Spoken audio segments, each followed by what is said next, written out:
رحمن رحمن ساعدني يا رحمن اشرح صدري قرآن. أعوذ بالله من الشيطان الرجيم. بسم الله الرحمن الرحيم.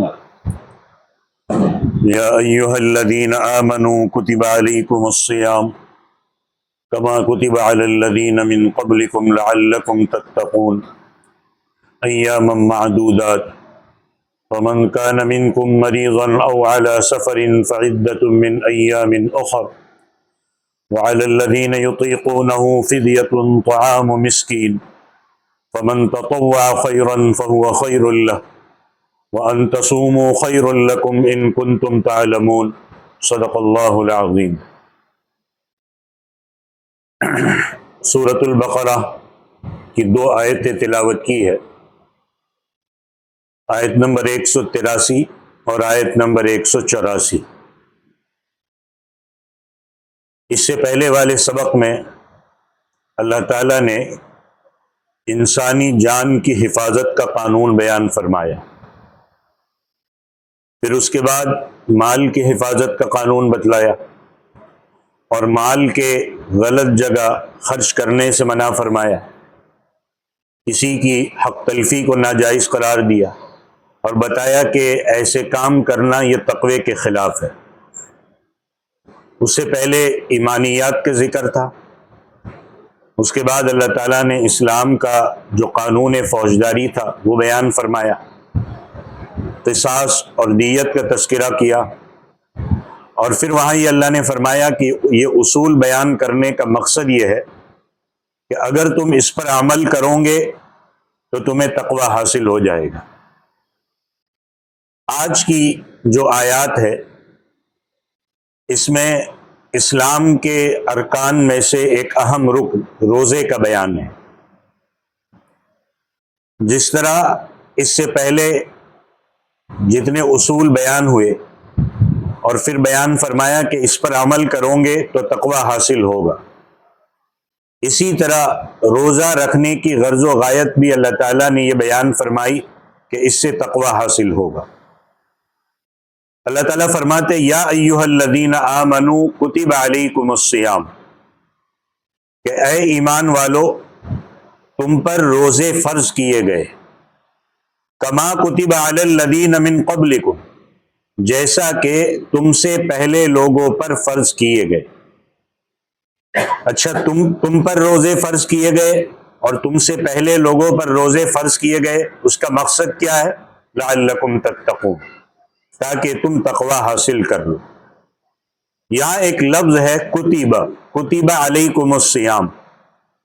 کتیبہ کا جو لفظ ہے یہ فرضیت کے لیے آتا ہے، جیسے اس سے پہلے جو قصاص کے متعلق آیا تھا اس میں بھی اللہ نے یہی کہا تھا کہ کتب علیکم القصاص، کہ تم پر قصاص فرض کیا گیا۔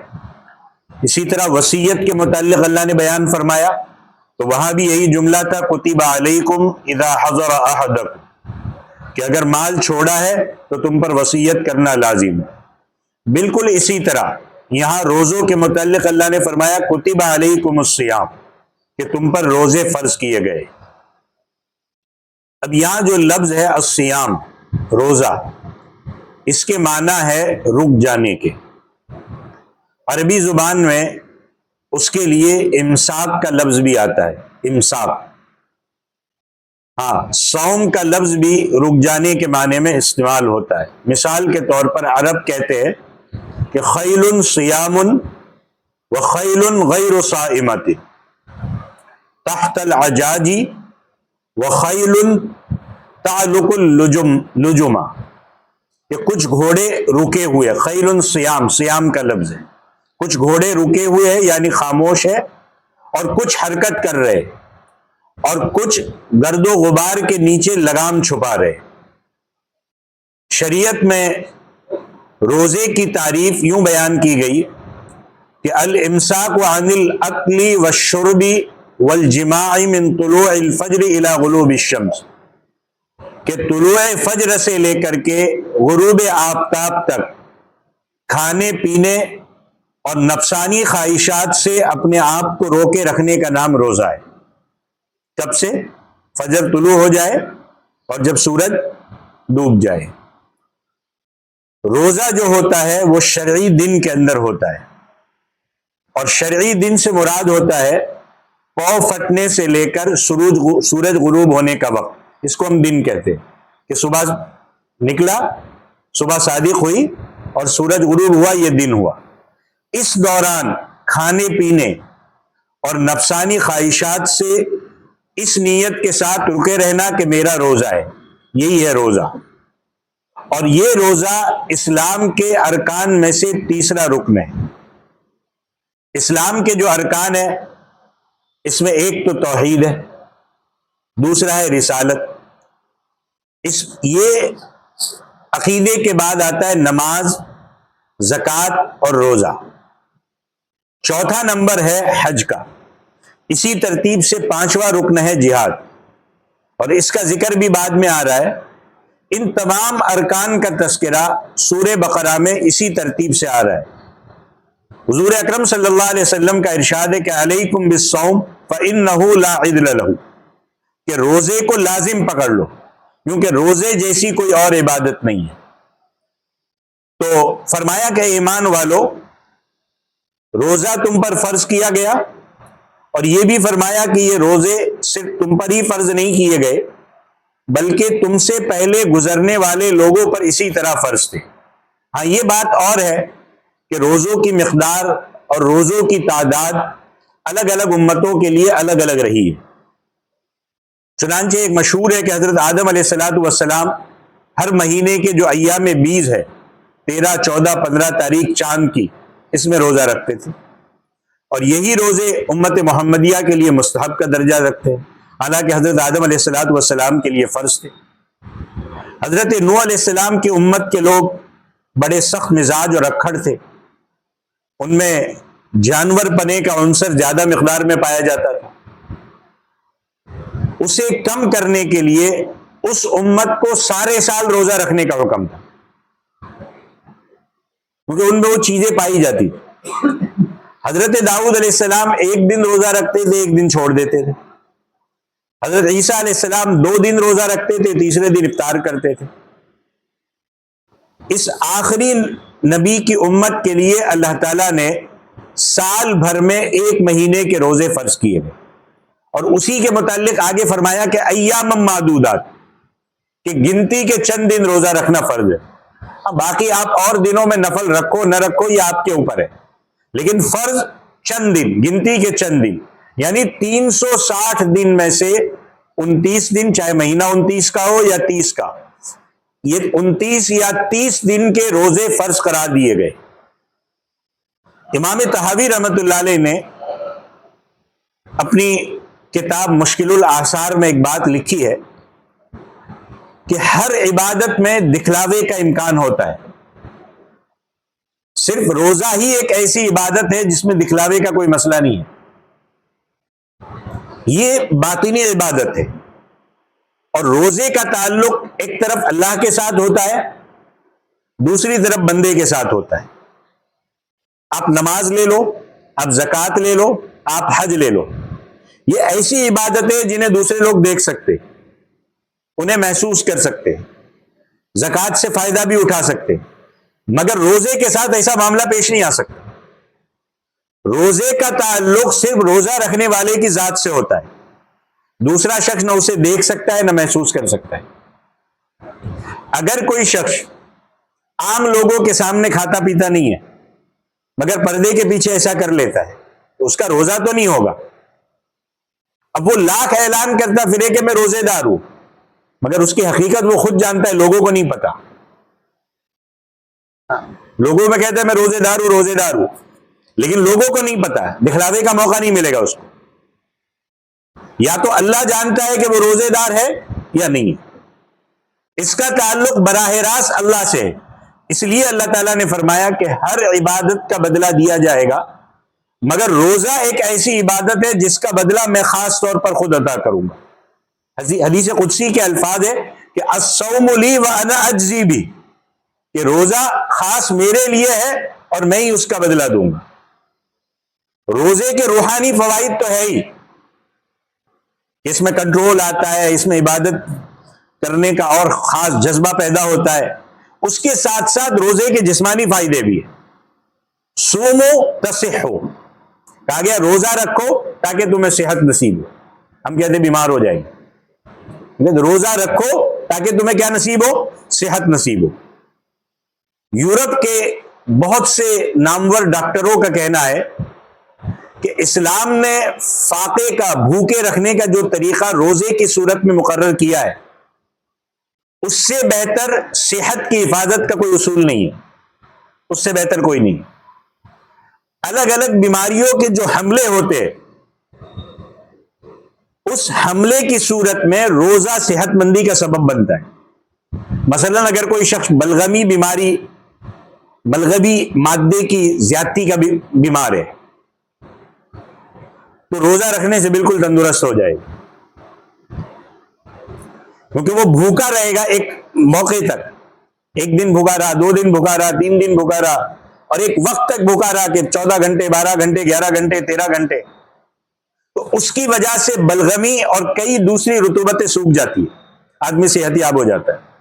اس لیے فرمایا کہ روزہ رکھو صحت نصیب ہوگی، اور سفر کرو مالدار ہو جاؤ گے۔ کئی مرتبہ آدمی جگہ پہ کامیاب نہیں ہوتا، مگر سفر کرتا ہے، محنت کرتا ہے، ادھر ادھر جاتا ہے، اللہ ایسے وسائل پیدا کرتے ہیں جو اس کی کامیابی کا سبب بن جاتے ہیں، اور انسان تنگی سے نکل کر کے اچھی حالت میں آ جاتا ہے۔ تو روزے کی فرضیت کے لیے خطاب ایمان والوں سے ہوا کہ یا ایھا الذین آمنوا، گویا روزہ یہ ایمان کا تقاضا بھی ہے۔ جو شخص ایماندار ہونے کا دعویٰ کرے اسے روزے کی فرضیت پر ایمان لانا ہی ہوگا۔ ایمان والا ہے، اب اس پہ کمپلسری ہے یہ،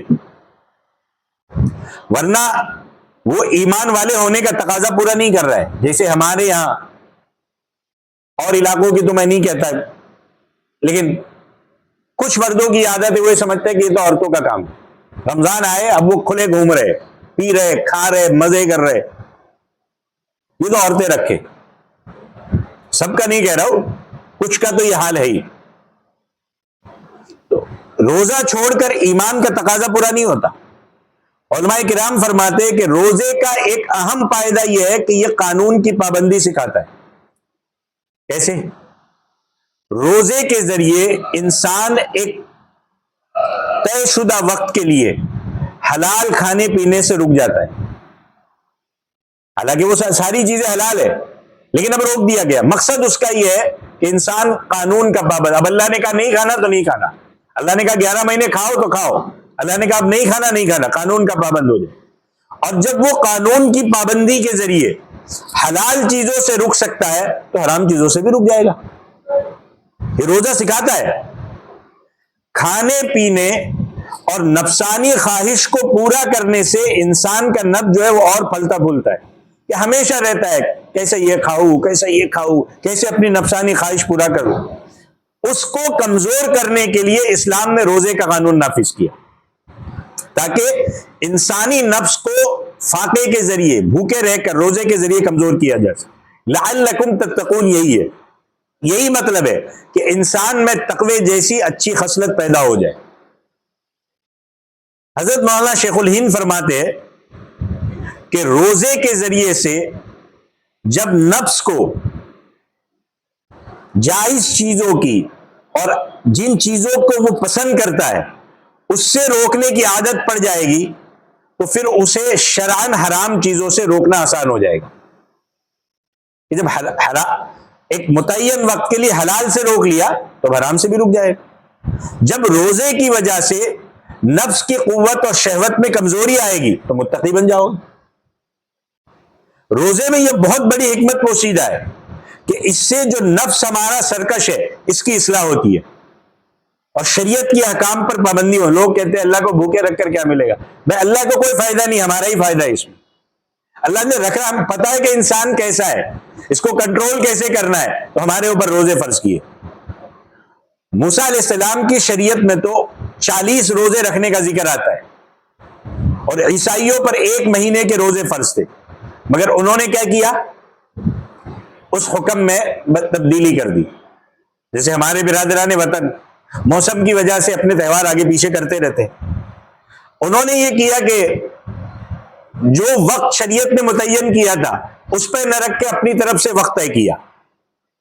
طبرانی شریف کی روایت میں آتا ہے کہ عیسائیوں کا کوئی بادشاہ بیمار ہو گیا، گرمی کے روزے تھے.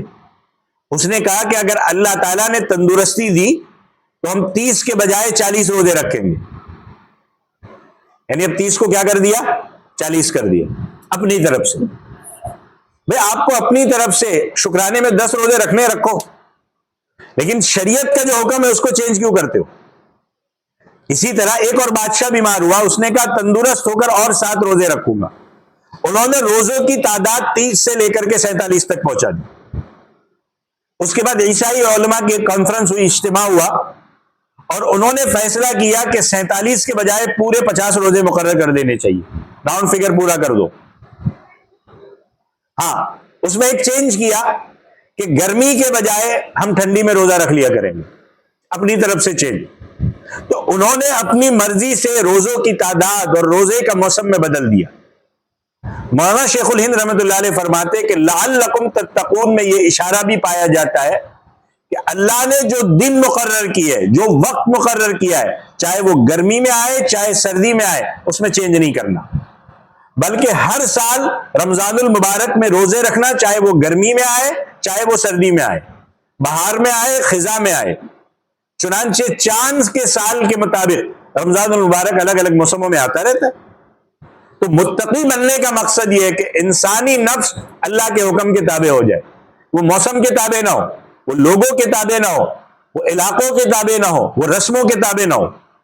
انسانی نفس اللہ کے حکم کے تابع ہو جائے اور شریعت کے احکام پر عمل کرنا آسان ہو جائے. اسی کو فرمایا ایام معدودات، کہ چاہے وہ کب بھی آئے لیکن یہ گنتی کے چند دن ہے، پورے سال میں 29 آئے 30 آئے اس کے روزے، ان کو اللہ کا احکام سمجھتے ہوئے خوشی خوشی سے پورا کرو اور اپنے اندر تقوی جیسی عظیم عادت پیدا کرو. تو فرمایا کہ رمضان المبارک کے مہینے میں روزے رکھنے کا حکم تندرست کے لیے اور مقیم کے لیے ہے. جو تندرست ہے، جو اپنی جگہ پر ہے، جسے روزہ رکھنے میں غیر معمولی مشقت نہ برداشت کرنی پڑے. ہاں ایسے لوگوں کے لیے روزے آگے پیچھے کیے جا سکتے ہیں جو ان مہینوں میں روزہ رکھنے کے قابل نہ ہو. اسی لیے فرمایا فمن کان منکم مریضا او علی سفر فعدۃ من ایام اخر، کہ جو کوئی تم میں سے بیمار ہو یا پھر سفر میں ہو تو اس کو بھی آزاد نہیں ہے، وہ اس وقت چھوڑ سکتا ہے، لیکن گنتی دوسرے دنوں میں اس کو پوری کرنی ہے، اس کو ان روزوں کی قضا کرنا ہے. مثال کے طور پر کسی شخص کو بخار آتا ہے اور بخار بہت تیز، ایسا نہیں کہ سر درد دے رہا ہے دوائی لے کے ہاتھ میں گھوم رہے بولے میں بیمار ہوں اس لیے روزہ نہیں رکھتا. ہر چھوٹی موٹی بیماری پہ اجازت نہیں ہے. کوئی سخت ایسا بخار آیا کہ روزہ رکھے گا جان کا خطرہ پڑ جائے گا، تو اس حالت میں خاص طور پر چاہے گرمی کا موسم ہو، وہ زیادہ دیر تک بھوک پیاس برداشت نہیں کر سکتا. اگر روزہ رکھنے کی کوشش کرے گا تو بیماری بڑھ سکتی ہے.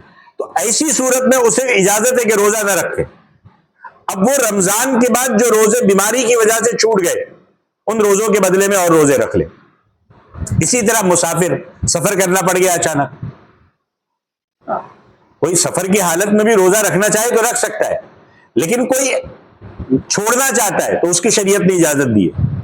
اب سفر چاہے آرام کو، آپ اے سی میں سفر کر رہے ہو، آپ فلائٹ میں سفر کر رہے ہو، کہیں بھی سفر کرو، اب وہ آرام کا ہو یا مشقت طلب ہو، ہوائی جہاز کا ہو، بحری جہاز کا ہو، ریل گاڑی کا ہو، بس کا ہو، کسی جانور کی سواری ہو، پیدل سفر کر رہا ہو، اس کا جی نہیں چاہتا کہ میں سفر کر رہا ہوں مجھے روزہ نہیں رکھنے اجازت ہے. اب وہ جو روزے چھوٹے بعد میں قضا کر لے، اس پہ کوئی حرج نہیں ہے. لیکن اگر کوئی رکھنا چاہتا ہے کہ بھائی بعد میں رکھ پاؤں گا نہیں رکھ پاؤں گا، وہ رکھ لے. اب وہ رمضان کے بعد روزے رکھ لے، لیکن ہاں وہ گنتی پوری کرنی کا نہیں، اس سے بچ نہیں سکتا. لیکن عام طور پر ہوتا ہی ہے کہ بعد میں آدمی نہیں رکھ پاتا، سستی آ جاتی ہے، تو اس کو رکھ لے، یہی اچھا ہے. یہ ایک قسم کا نصاب ہے جسے ہر حالت میں مکمل کرنا ہوگا. اس کی مثال ایسی ہے جیسے کوئی اسٹوڈنٹ، کوئی طالب علم کسی ایگزام میں، امتحان میں شریک ہوتا ہے، مگر کسی ایک یا دو پرچے میں ناکام ہو جاتا ہے. یا تو وہ سرے سے پرچہ دیتا ہی نہیں، کسی وجہ سے، بیماری کی وجہ سے یا کوئی ایسا مسئلہ آ گیا نہیں دے پایا، تو اب اسے وہ سپلیمنٹری امتحان کی صورت میں پورا کرنا ہوتا ہے، اس کے بغیر اسے ڈگری نہیں ملتی۔ اسی طرح جب تک چھوڑے ہوئے روزے پورے نہیں کرے گا اس فرض سے وہ بری نہیں ہو سکتا، اسے تقوی کی سند نہیں مل سکتی۔ پھر آگے فرمایا وَعَلَى الَّذِينَ يُطِيقُونَهُ فِدْيَةٌ طَعَامُ مِسْكِينٍ، کہ یہ تو فرما دیا کہ بیمار ہے، سفر میں ہے، وہ روزہ نہیں رکھ سکتا تو بعد میں پورے کرے۔ اب فرمایا کہ جو لوگ اس بات کی طاقت رکھتے ہیں ان پر ایک مسکین کا کھانا فدیہ ہے۔ اب مفسرین نے اس آیت کے حصے کی الگ الگ تفسیر کی۔ امام ابن کثیر فرماتے ہیں کہ یہ حکم روزوں کا حکم آنے کے بعد شروعاتی 1-2 سال کے لیے تھا، کہ اچانک روزے کا حکم آیا، لوگوں کو مشقت ہوگی، ابھی روزے سے مانوس نہیں ہوئے تھے، تو اس زمانے میں اجازت تھی کہ جو کوئی روزہ نہ رکھے اور وہ اس قابل ہو کہ ایک روزے کے بدلے ایک مسکین کو دن رات کا کھانا کھلا دے تو ایسا کر سکتا تھا، جس سے اس کا روزہ ادا ہو جاتا تھا۔ اس کے بعد جب اگلی آیت نازل ہوئی تو جو مریض تھے، بیمار تھے یا مسافر تھے، ان کے علاوہ ہر ایک کے لیے روزہ رکھنا لازم قرار دیے گئے، اور اس کے ساتھ اس کے فائدے بھی سمجھا دیے گئے۔ یہ شروعاتی دنوں کے لیے تھا۔